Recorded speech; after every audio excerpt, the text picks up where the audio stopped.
Assalamualaikum Assalamualaikum warahmatullahi warahmatullahi wabarakatuh. wabarakatuh. Kami dari kelompok 1 akan menjelaskan mengenai pengelolaan sumber daya alam dalam mata kuliah konservasi sumber daya alam dan lingkungan. Sebelumnya, kami ingin memperkenalkan diri sebagai penyampai materi. Nama saya Muhammad Alfian Nur Fadila, NIM 19030174009. Saya Dinda Putri Wibianti, NIM 003. Saya Latifah Nuria Rama Mufida, NIM 19030174006. Pengelolaan sumber daya alam. Apa itu pengelolaan sumber daya alam? Yaitu upaya yang dilakukan dalam mengelola, merubah bentuk sumber daya alam yang ada menjadi kebutuhan yang dibutuhkan manusia, serta mengubah menjadi suatu hal yang bermanfaat. Dalam mengelola sumber daya alam, terdapat prinsip-prinsip pengelolaan, yaitu yang pertama, prinsip optimal. Optimalisasi pengelolaan sumber daya alam berarti sumber daya alam dimanfaatkan secara menyeluruh, memaksimalkan keuntungan dan meminimalkan kerugian demi kemakmuran rakyat.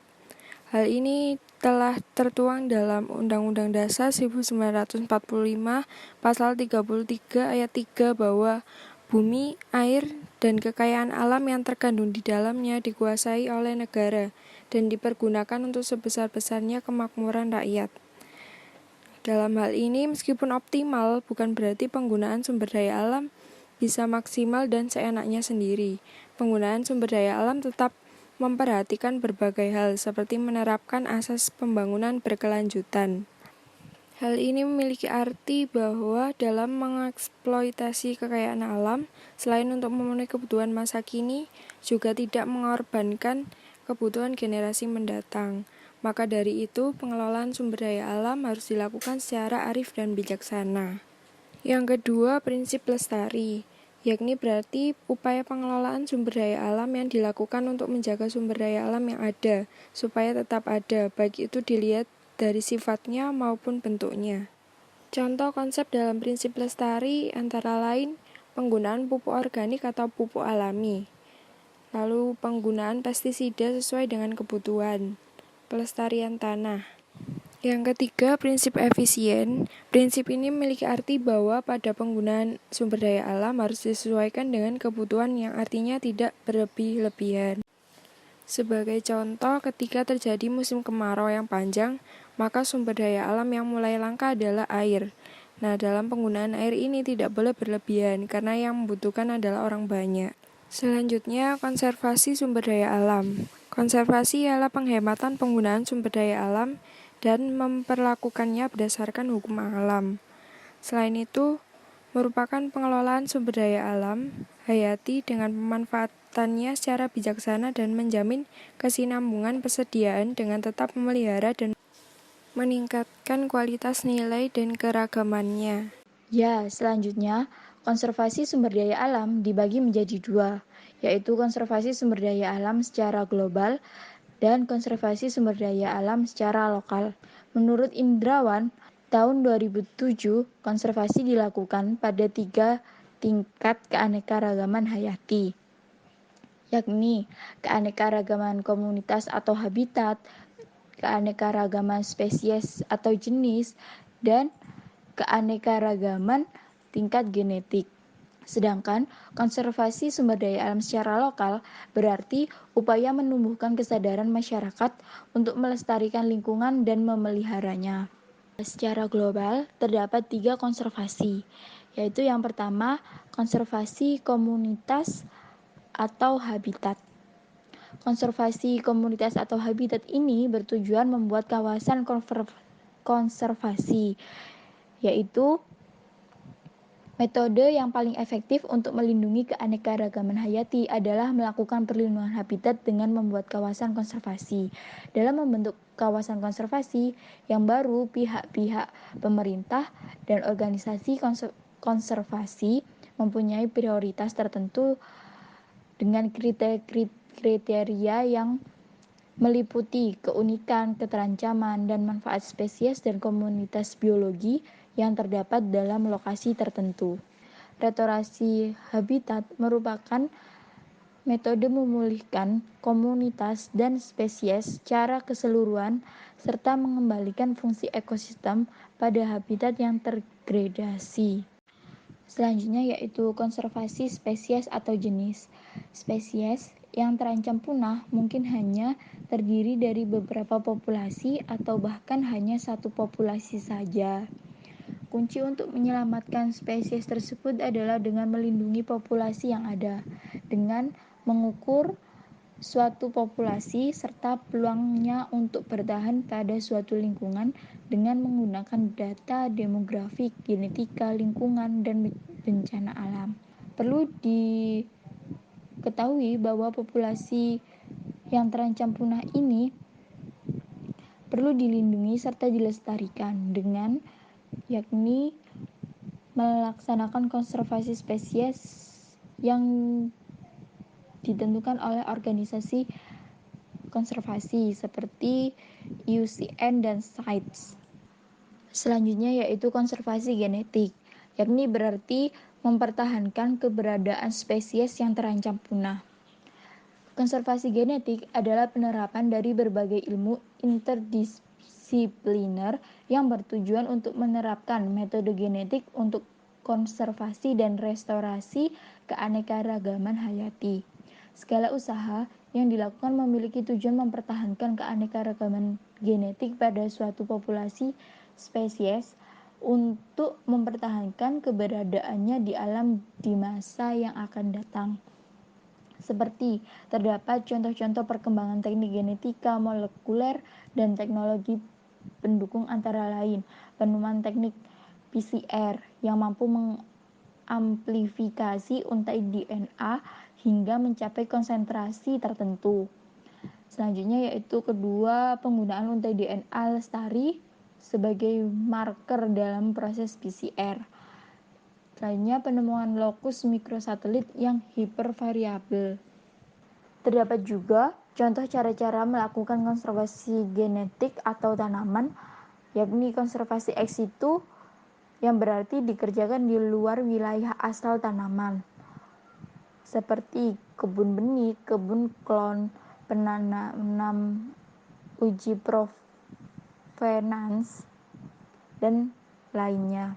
Yang kedua yaitu konservasi in situ yang dikerjakan di wilayah tanaman berasal. Secara teoritis, konservasi in situ lebih menguntungkan sebab selain jenis tumbuhan yang akan dikonservasi, juga termasuk di dalamnya habitat atau ekosistem di mana tumbuhan tersebut tumbuh dipertahankan. Selanjutnya yaitu konservasi sumber daya alam secara lokal, yang berarti penanaman kesadaran agar lebih mencintai serta menjaga lingkungan yang bisa melalui banyak faktor. Salah satunya faktor tersebut dapat mulai dari keluarga. Keluarga memiliki peran penting dalam menanamkan kesadaran akan cinta akan lingkungan dan kesadaran agar memelihara lingkungan dan selalu menjaga kebersihan maupun kelestarian lingkungan. Kesadaran lingkungan pada tiap individu akan muncul jika mereka memiliki sikap yang positif terhadap lingkungan. Mereka akan menyatakan setuju terhadap segala sesuatu yang terkait dengan kegiatan perlindungan lingkungan. Kesadaran lingkungan juga terkait dengan dukungan sosial. Apabila dukungan sosial kuat untuk melakukan perlindungan lingkungan, maka kesadaran lingkungannya pun akan semakin kuat. Ya, konservasi secara lokal di lingkungan kampus seperti dengan adanya program Ekokampus. Program Ekokampus adalah sebuah program kampus yang berusaha mewujudkan kesadaran terhadap lingkungan dan kegiatan konservasi kepada para aktivitas akademiknya. Tujuannya ialah diharapkan munculnya kesadaran dan kepedulian warga kampus terhadap lingkungan kampus.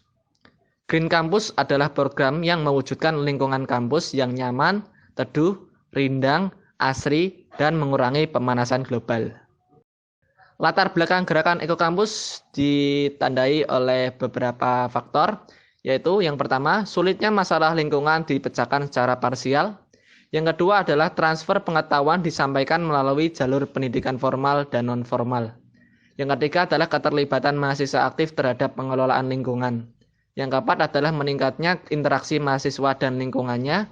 Dan yang terakhir adalah meningkatnya partisipasi masyarakat. Program ekokampus dapat terwujud apabila ada langkah-langkah konkret untuk mewujudkannya. Di antaranya sebagai berikut. Yang pertama adalah pengelolaan sampah, yaitu bagaimana cara mengatasi permasalahan sampah yang ada di lingkungan kampus. Pengelolaan dilakukan dengan prinsip 4R, yaitu reduce, recycle, reuse, dan repair atau recovery. Beberapa contoh misalnya penyediaan tempat sampah menurut jenis sampahnya, jenis sampah organik, anorganik, dan sebagainya. Program daur ulang sampah kertas, dan dibuat lembaga pengelolaan sampah, serta regulasi yang terkait dengan kebersihan lingkungan. Yang kedua adalah penggunaan energi. Keterbatasan bahan bakar fosil yang digunakan saat ini mendorong manusia untuk menciptakan inovasi berupa energi alternatif. Energi yang dapat dimanfaatkan seperti energi matahari, angin, air, biodiesel, dan lain-lain. Sehingga diharapkan mahasiswa kampus dapat memanfaatkan energi dengan seefisien mungkin dan menciptakan teknologi yang mampu menciptakan energi alternatif. Yang ketiga adalah pemanfaatan lahan. Pemanfaatan lahan untuk ruang terbuka hijau sehingga dapat menambah keasrian kampus dengan menanam buah-buahan, bunga, pohon yang dapat mengurangi polusi karbon dioksida dan memberikan manfaat ekonomis bagi masyarakat di sekitarnya. Yang keempat adalah pemanfaatan air. Air merupakan kebutuhan manusia yang mana semakin langka dalam hal ketersediaan kebersihan air, sehingga diperlukan langkah penghematan penggunaan air. Nah, hal-hal yang dapat dilakukan adalah dengan membuat teknologi untuk mendaur ulang air, sehingga dapat digunakan kembali. Misalnya, air dari sisa wudhu dapat dimanfaatkan lagi untuk menyiram tanaman, atau disaring kembali sehingga dapat dipergunakan kembali. Kemudian yang kedua adalah membuat lubang resapan biopori sebagai cadangan air tanah. Yang terakhir adalah perubahan gaya hidup civitas akademika. Manusia merupakan subjek atau pelaku paling utama terhadap lingkungan, sehingga perlu melakukan sebuah perubahan yang menyokong terjaminnya kebersihan lingkungan. Seperti sikap membuang sampah, sikap kepedulian terhadap lingkungan, penghematan energi, dan lain sebagainya. Upaya yang dapat dilakukan untuk melakukan perubahan gaya hidup ialah 1. Sosialisasi atau penyuluhan, baik tatap muka, media kampus, pamflet, dan lain-lain. Yang kedua adalah mengadakan kegiatan penanaman 1000 pohon setiap tahun dan perawatannya. Yang ketiga adalah mengadakan lomba kreativitas dan inovasi untuk mengembangkan produk daur ulang.